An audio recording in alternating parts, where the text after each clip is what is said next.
नमस्कार, आप देख रहे हैं स्वास्थ्य से जुड़ा हमारा खास कार्यक्रम इंडिया हेल्थ। मैं हूं आपके साथ अमित शर्मा। इस कार्यक्रम में हम स्वास्थ्य से जुड़े विभिन्न विषयों पर चर्चा करते हैं। तो चलिए आज के इस एपिसोड की शुरुआत करते हैं।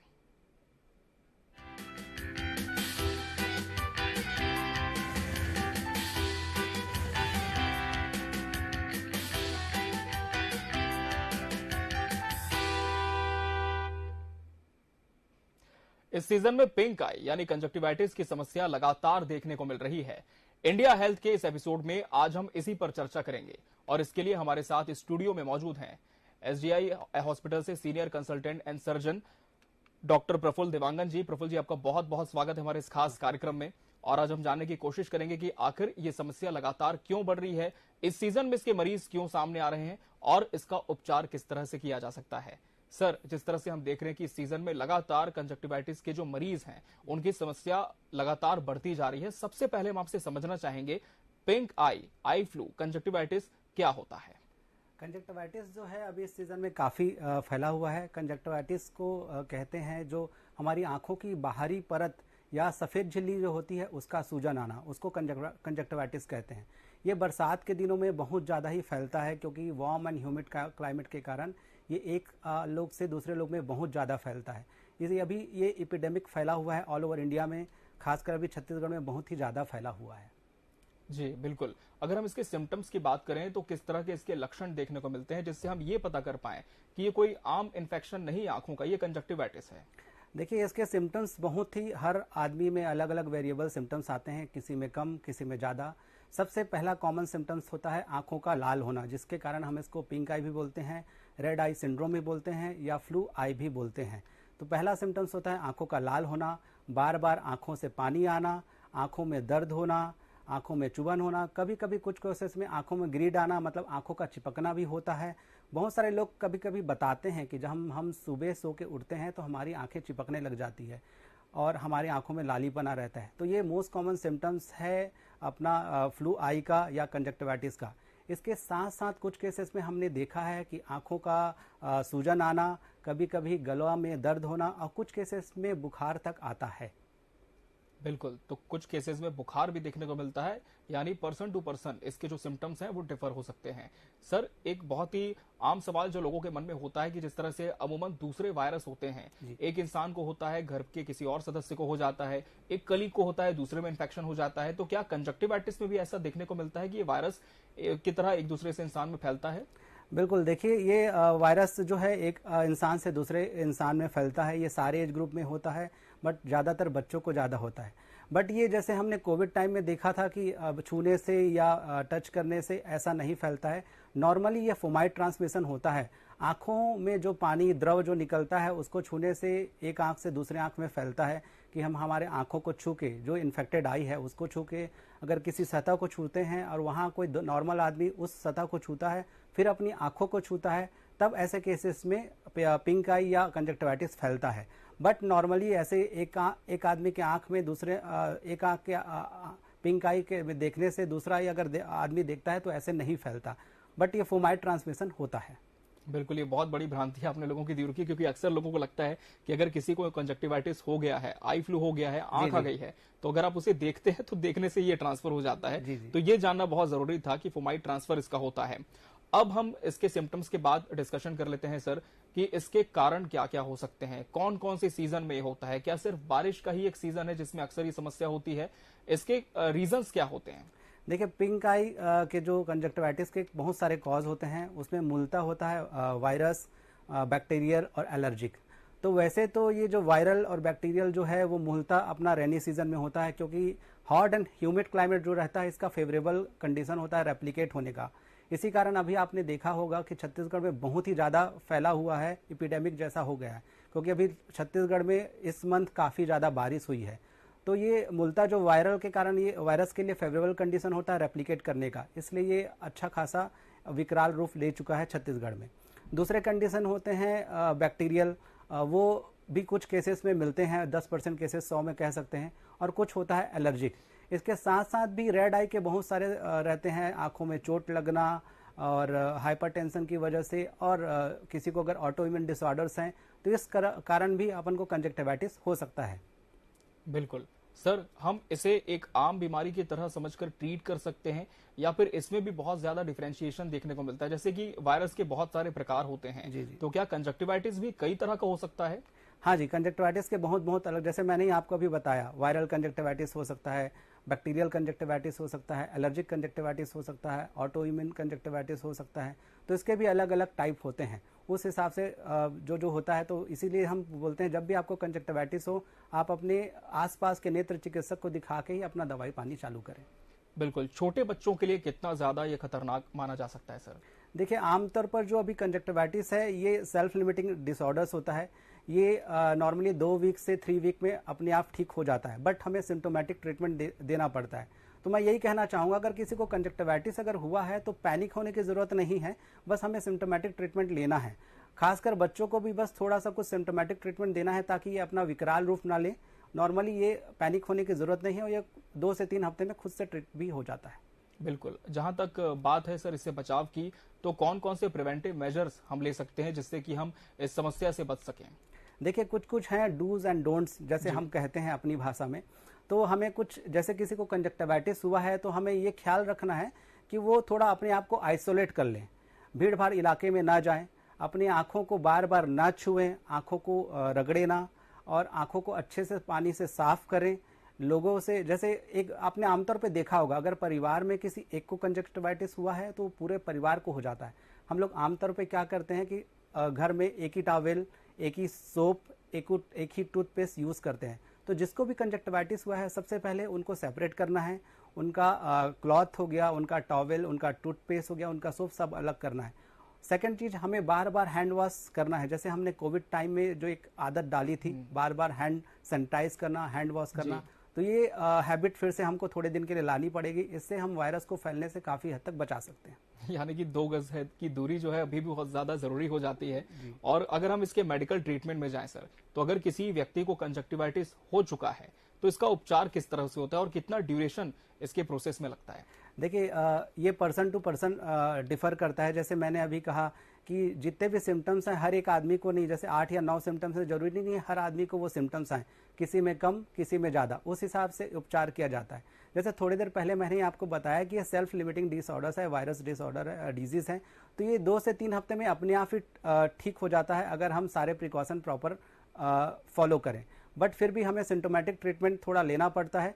और मैं ये कहना चाहूँगा कि अगर आपको कंजक्टिवाइटिस है तो सेल्फ ट्रीटमेंट ना करें। सबसे पहले अपने निजी या पास के नेत्र चिकित्सक को दिखाइए, उनके जो भी फॉलो हैं, जो भी प्रिकॉशन है उनको फॉलो करिए। तो इसमें सबसे पहले जो हमें करना रहता है कि अपने आप को, अगर कंजक्टिवाइटिस हुआ है तो अपने आप को थोड़ा आइसोलेट करना है, आंखों को ठंडे पानी से या बर्फ से थोड़ा सिकाई करना है, आंखों में आर्टिफिशियल टीयर्स या कृत्रिम जो आंसू रहते हैं उसको डालना है। कुछ केसेस में अगर थोड़ा एक्सट्रीम जाता है तो हमें एंटीबायोटिक या फिर लो डोज स्टेरॉइड भी यूज कर सकते हैं।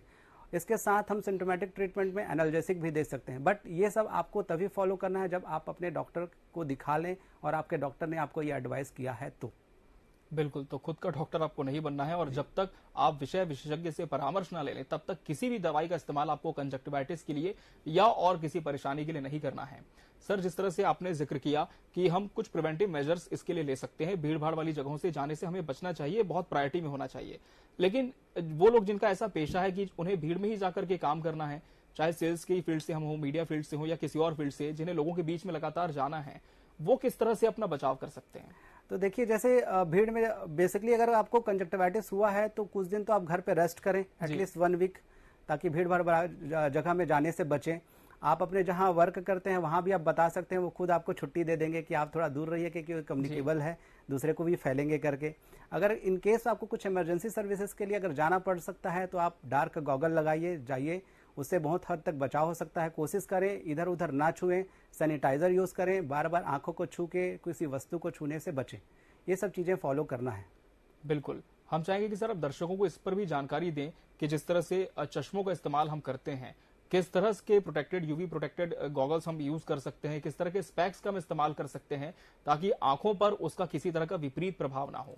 देखिए नॉर्मली जैसे कंजक्टिवाइटिस में हम बोलते हैं कि इसमें क्या होता है, फोटोफोबिया होता है, आंखों को रोशनी की तरफ जो सेंसिटिविटी है वो बढ़ जाती है, तो इसलिए हम डार्क गॉगल यूज करने के लिए बोलते हैं। तो जब आप डार्क गॉगल यूज करेंगे तो आपको थोड़ी बहुत सारी चीजें राहत मिलेगी, बट ये नहीं कि एक किसी ने डार्क गॉगल यूज किया, उसका डार्क गॉगल दूसरा कोई यूज कर रहा है, इससे क्या है कंजक्टिवाइटिस फैलने के चांसेस बढ़ जाएंगे। तो नॉर्मली हम कोई भी डार्क गॉगल यूज कर सकते हैं कंजक्टिवाइटिस पेशेंट में। बिल्कुल सर, आप ASGI हॉस्पिटल से हैं और हम जानना चाहेंगे कि आपके हॉस्पिटल में इस समस्या के लिए कौन कौन से ट्रीटमेंट्स मौजूद हैं और इसके अलावा किन किन क्षेत्रों में आपका हॉस्पिटल काम कर रहा है। देखिए अभी हमारे हॉस्पिटल में हम डेली हमारा 5 डॉक्टरों का टीम है। अभी यहाँ डेली हम एवरेज पर डॉक्टर हम अराउंड 10 to 15 पेशेंट देख रहे हैं। तो जो भी पेशेंट आते हैं हम उनको थोड़ा कम्प्लीटली आइसोलेट करते हैं, डायरेक्ट हम डॉक्टर को दिखाते हैं और वो डॉक्टर फिर उस तरीके से ट्रीटमेंट एडवाइस करता है according to symptoms. Mild symptoms हैं हम तो सिंपल हम होम मेजर्स की जैसे मैंने अभी बताया आर्टिफिशियल टीयर हो गया, कोल्ड कंप्रेशन हुआ, एंटीहिस्टामिनिक आई ड्रॉप्स और एनाल्जेसिक्स टैबलेट्स हम एडवाइस करके छोड़ देते हैं। कुछ केसेस हायर केसेस में हमें एंटीबायोटिक आई ड्रॉप्स और कुछ केसेस में लो डोज स्टेरॉइड एडवाइस करते हैं according to the symptoms of the patient. बच्चों के लिए स्पेशली हम अलग रखते हैं कि अभी भी देखा गया कि बहुत ज़्यादा बच्चे हैं, तो हम उसको बताते हैं कि कैसे एक बच्चे को दूसरे बच्चों से फैलने से रोका जा सकता है।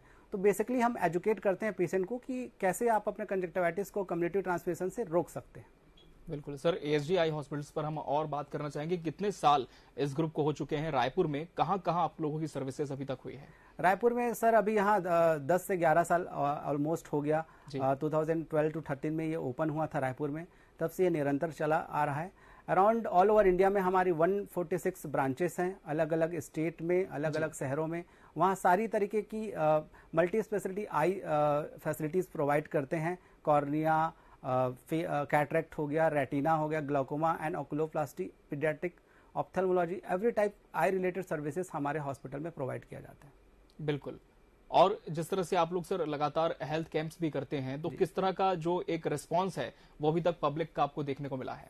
पब्लिक का हमें बहुत अच्छा प्यार मिला है, अभी तक काफ़ी अच्छा सपोर्ट मिला है। जो भी हमारे यहाँ आता है सभी ने कहा कि आपके यहाँ का सर्विसेज अच्छा है। हम निरंतर यही कोशिश करते रहेंगे कि हम लोगों को अच्छी आई रिलेटेड सर्विसेज प्रोवाइड करते रहें। बिल्कुल। तो कंजक्टिवाइटिस पर हमने बात की है और अब हम जानने की कोशिश करेंगे सर से कि हम एक नॉर्मल रूटीन में किस तरह से अपने आंखों की देखभाल कर सकते हैं। जिस तरह से डॉक्टर प्रफुल्ल हम देखते हैं कि स्टूडेंट्स हैं, अब चूंकि पढ़ाई का लोड बहुत ज्यादा बढ़ गया है, लगातार वो बुक्स के सामने रहते हैं और अब तो डिजिटल का जमाना है, यानी कि मोबाइल फोन से, टैबलेट से वो स्टडी करते हैं। ऐसे में आंखों पर बहुत ज्यादा किरणों का प्रभाव पड़ता है। जो डिजिटलाइजेशन हो गया इसकी वजह से नॉलेज इंक्रीज करना है, एक होड़ भी है कंपटीशन की, आंखों को हम कहीं ना कहीं अनदेखा कर देते हैं। तो उनके लिए किस तरह के टिप्स आप देना चाहेंगे। देखिए अभी हमने देखा है कि जितने भी Covid time specially lockdown period में हमने देखा कि स्क्रीन का टाइम काफी ज्यादा बढ़ा है, चाहे वो मोबाइल का हो, चाहे टैबलेट का हो, चाहे लैपटॉप का हो। तो हम यही सजेस्ट करेंगे कि जितना ज़्यादा आप इसमें स्क्रीन टाइम अपन कम कर सकते हैं उतना ही अच्छा होता है। अभी आपने देखा होगा छोटे छोटे बच्चे दिन भर मोबाइल में भिड़े रहते हैं, मम्मी पापा मोबाइल पे देखते रहते हैं, लैपटॉप में लगे रहते हैं, तो इसके कारण आंखों में इसका विपरीत प्रभाव पड़ा है। इसके कारण इसके लिए हम बोलते हैं लोगों को कि जिनको अगर वर्क है, जैसे आईटी सेक्टर वाले वर्क हैं, स्टूडेंट हैं जिनको बहुत देर तक ऑनलाइन क्लासेस अटेंड करना है, हम उसको बोलते हैं 20-20 रूल फॉलो करने का। मतलब 20 मिनट तक आपको देखना है लैपटॉप पे 20 फीट, फिर थोड़ी देर में 20 सेकंड का ब्रेक लेके 20 फीट डिस्टेंस के लिए देखना है। तो ये 20-20 रूल फॉलो करना पड़ता है। थर्ड होता है ABC, मतलब आपको अपने कंप्यूटर का या मोबाइल का अल्फ़ाबेट ऑर्डर, ब्राइटनेस और कॉन्ट्रास्ट जो है वो प्रॉपर तरीके से मेंटेन करना है ताकि आपकी आंखों में इसका विपरीत प्रभाव ना पड़े। इसके साथ हम बोलते हैं कि आप जैसे DG सेफ ग्लासेस होते हैं, UV प्रोटेक्टिव ग्लासेस होते हैं, वो आप यूज़ कर सकते हैं मोबाइल और लैपटॉप यूज़ करने के वक्त। और इसके साथ साथ बीच बीच में आप कोल्ड कंप्रेशन भी कर सकते हैं और आर्टिफिशियल टीयर का भी यूज़ कर सकते हैं। बिल्कुल। तो इन तमाम टिप्स को यूज करते हुए आप अपनी आंखों को सुरक्षित रख सकते हैं। सर, एक आंखों को लेकर के बहुत ज्यादा भ्रांति लोगों में यह भी रहती है कि अगर एक बार किसी को चश्मा लग गया तो वो पूरे जीवन भर रहता है, लेकिन आज क्या मेडिकल साइंस में इसका भी कोई ट्रीटमेंट आ गया है। हाँ, देखिए एक्चुअली में क्या है कि आप किसी एक आदमी को अगर जैसे चश्मा है, हायर नंबर है, तो वो definitely for the life time के लिए रहता है, उनको चश्मा लगाना ही पड़ता है। But with advance in technology, अभी जैसे होता है लैसिक प्रोसीजर, एक सर्टेन एज के बाद हम जो चश्मा है अपनी आंखों से पूरी तरीके से हटा सकते हैं। बट एक लैसिक की भी कुछ लिमिटेशन होती है, तो उसको ओवरकम करने के लिए एक ICL पद्धति होती है। जैसे हम मोतियाबिंदु सर्जरी करते हैं, वैसे एक आर्टिफिशियल लेंस आंखों के अंदर डाल देते हैं। तो मैं यही कहना चाहूंगा कि चश्मा हटाना आज के डेट में एक इजी प्रोसीजर है। आप इजीली ये चीज प्रोसीजर अगर करा सकते हैं, ताकि अगर आपको बहुत ज्यादा अगर नंबर है तो। जी बिल्कुल। और सर, ये ASGI हॉस्पिटल्स में इस तरह के सारे ट्रीटमेंट्स मौजूद हैं? जी बिल्कुल, हमारे यहाँ सारे तरीके की सर्विसेज, लैसिक एंड ICL सारे सर्विसेज अवेलेबल हैं। बिल्कुल, तो आप ASGI हॉस्पिटल्स में संपर्क कर सकते हैं और वहां पर जाकर अपने मुताबिक आप ट्रीटमेंट ले सकते हैं। विषय विशेषज्ञ आपको वहां पर मिलेंगे जो कि आपकी समस्याओं को सुनेंगे और फिर उस दिशा में आपको ट्रीटमेंट वो प्रोवाइड करेंगे। सर, हम कॉन्टैक्ट लेंस पर भी बात करना चाहेंगे क्योंकि आंखों से जुड़ा हुआ आज हमारा विषय है। कॉन्टैक्ट लेंस लगाना कितना ज्यादा सेफ होता है और किस तरह के प्रिवेंटिव मेजर्स इसके लिए हमें लेने चाहिए? देखिए, कॉन्टैक्ट लेंस लगाना अगर आपको हायर नंबर है तो नॉर्मली आजकल फीमेल्स हैं वो कॉस्मेटिक पर्पस के लिए लगाती हैं, तो डेफिनेटली ये एब्सोल्युटली सेफ है लगाना। बट उसका एक टाइम पीरियड रहता है, आप आराम से पूरा डे टू डे लाइफ में यूज कर सकते हैं 8 to 9 आवर्स। लेकिन बस आपको कुछ चीज़ों का ध्यान रखना है कि आप उसको निकालते वक्त और वापस लगाते वक्त आपका हैंड काफ़ी साफ सुथरा होना चाहिए और उसको प्रॉपर अपन को रखना है उसके सॉल्यूशन में। साथ ही साथ हमको ये ध्यान रखना है हम कॉन्टैक्ट लेंस पहन के सोए ना। तो प्रॉपर अगर हम उसका ख्याल रखें डे टू डे में कि हमको कैसे उसको हैंडल करना है, उसकी हैंडलिंग प्रॉपर तरीके से करें, तो किसी तरीके का रिस्क नहीं होता है और कॉन्टैक्ट लेंस यूज करना काफ़ी सेफ होता है। बिल्कुल, तो इस तरह के प्रिवेंटिव मेजर्स लेकर आप कॉन्टैक्ट लेंस का भी इस्तेमाल कर सकते हैं। और जिस तरह से सर हमें बता रहे हैं कि आपको रात भर इसे लगा करके नहीं रखना है, इसकी भी कुछ लिमिटेशंस होती हैं जिसका आपको बहुत हद तक पालन करना है। आंखों की जहां तक हम और आगे बात करें सर, तो क्या हम आंखों के लिए किसी तरह का योग, किसी तरह की एक्सरसाइजेस कर सकते हैं ताकि जो नेचुरल ब्यूटी है आंखों की वो हम मेंटेन रख सकें? देखिए, नेचुरल ब्यूटी तो आंखों की मेंटेन रहेगी। उसका सबसे अच्छा चीज होता है कि हम प्रॉपर तरीके से पानी पिए, अपनी लाइफस्टाइल अच्छे से मेंटेन करें। जो आज का लाइफस्टाइल है, दिन भर मोबाइल में जो भिड़े रहते हैं, लैपटॉप में भिड़े रहते हैं, तो उसमें हमें मिनिमम यूज करना है। खाना पीना अच्छे से खाना है, तो ये सब चीज़ें आंखों के लिए काफ़ी हद तक अच्छा रहता है। बीच बीच में आंखों को धोना है नॉर्मल टैप वाटर से। अगर हम ये सब चीज़ फॉलो करते हैं, अगर हमारा हेल्थ अच्छा रहेगा तो हमारी आंखें भी अच्छी रहेंगी। बिल्कुल सर। और सर, इन दिनों ऐसा देखा गया है कि हम कुछ प्रिंट मीडियाज में भी, चैनल्स में भी इस तरह की कुछ एड्स देखते हैं कि इस तरह की आई ड्रॉप्स आती हैं, तो क्या उन्हें लेना बहुत सेफ होता है बिना किसी डॉक्टरी परामर्श के? क्योंकि अक्सर लोगों में आंखों के सूखेपन की बहुत शिकायत होती है, क्योंकि जैसे हमने थोड़ी देर पहले ही चर्चा करी कि स्क्रीन टाइम बहुत ज्यादा बढ़ गया है, आंखों का मॉइस्चर लगातार सूखता है। ऐसे में क्या जो विज्ञापन में जो ड्रॉप्स दिखाई जाती है उन्हें लेना सही होता है? नॉर्मली सर हम रिकमेंड नहीं करते हैं कि कोई विज्ञापन पे अगर डॉक्टर है कोई विज्ञापन दिए रहे तो डॉक्टरी सलाह के बिना आप वो ड्रॉप डालें। मैं यही एडवाइस करूंगा कि कोई भी आंखों में ड्रॉप डालने से पहले एक बार डॉक्टरी सलाह जरूर लें, उसके बाद ही कोई ड्रॉप को यूज करें। सेल्फ ट्रीटमेंट किसी भी तरीके का ना करें, आंखें हैं तो जहां है। बिल्कुल। ड्रॉप डालने का सर सही प्रोसेस क्या होता है? एक बार में हम कितनी ड्रॉप्स का यूज कर सकते हैं? देखिए, एक बार में एक एट ए टाइम हमें सिर्फ एक ही ड्रॉप यूज करना चाहिए। अगर आपको डॉक्टर ने 2 ड्रॉप या 3 ड्रॉप प्रिस्क्राइब किया है तो उनके बीच में एक निश्चित समय का गैप रखना चाहिए कि एक ड्रॉप डाले हैं तो 10 मिनट बाद दूसरा ड्रॉप डालिए। तो हमें एक साथ मल्टीपल ड्रॉप का यूज नहीं करना है। बिल्कुल, तो एक साथ आपको मल्टीपल ड्रॉप्स का यूज नहीं करना है, एक बार में सिर्फ एक ड्रॉप डालनी है। और जिस तरह से इस एपिसोड में हम लगातार कह रहे हैं कि जब तक आप विषय विशेषज्ञ से परामर्श ना ले लें, संपर्क ना कर लें, अपने मन से आप बिल्कुल भी किसी भी ड्रॉप का, किसी भी तरह की दवाई का इस्तेमाल आंखों के लिए ना करें, क्योंकि शरीर का सबसे ज्यादा संवेदनशील हिस्सा ये होती है। और चूंकि आपकी आंखों की ज्योति लगातार बनी रहे, ऐसी हमारी भी उम्मीद है। तो आज इंडिया हेल्थ के इस एपिसोड में हमने कंजक्टिवाइटिस और आंखों से जुड़ी लगभग सभी जरूरी बातों पर चर्चा की। डॉक्टर प्रफुल्ल हमारे साथ जुड़े थे ASG हॉस्पिटल रायपुर से। आपका बहुत बहुत शुक्रिया डॉक्टर प्रफुल्ल जी कि आपने इस कार्यक्रम में आकर दर्शकों को ये अहम जानकारियां दी। तो इसी के साथ इंडिया हेल्थ के आज के इस एपिसोड में फिलहाल इतना ही। अगली बार हम फिर हाजिर होंगे हेल्थ से जुड़े किसी अन्य विषय के साथ। तब तक के लिए मुझे दीजिए इजाजत। नमस्कार।